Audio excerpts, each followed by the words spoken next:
होता, मग आता कसा काय आला? पैसे वाटेपर्यंत सरकारला कळालं नाही का की हा JMRDचा प्रॉब्लेम आहे? बरं, JMRDचा प्रॉब्लेम आहे, आपले खासदार सन्मान्य कोल्हे साहेबांनी संसदेमध्ये विषय मांडलाय, अनेक देशांची उदाहरणं दिलेली आहेत की JMRDमुळे रेल्वे लाईनला कुठलाही प्रॉब्लेम क्रिएट होत नाही. मग हे सरकार असं नक्की करतंय काय?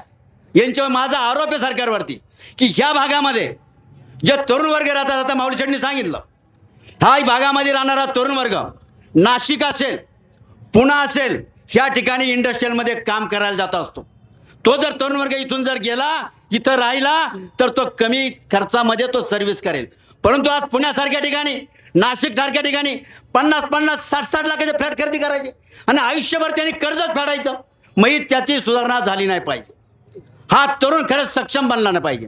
माझ्या शेतकऱ्याचा माल, इथं आजूबाजूला सर्व शेतकरी आहेत, इथं हा सर्व सुजलम सुफलम एरिया आहे, हा शेतकऱ्याचा माल कमी खर्चामध्ये कमी वेळामध्ये नाशिक मार्केटला गेला पाहिजे, पुणे मार्केटला गेला पाहिजे. पण तो सुद्धा गेला नाही पाहिजे, कारण शेतकरी सक्षम झाला नाही पाहिजे. ह्या पाठीमागचे याची हे उद्दिष्ट आहेत. पण मला खरंच सांगायचं आहे, इथं सर्व तरुणांना मला खास करून सांगायचं आहे की ह्या सरकारने जे मागे 2 घटना घडलेल्या आहेत, मनोजदादा जरांगे पाटील यांच्या माध्यमातून जर तरुण एकत्र आला आणि जे न होणारं काम मनोजदादांनी करून दाखवलं, त्या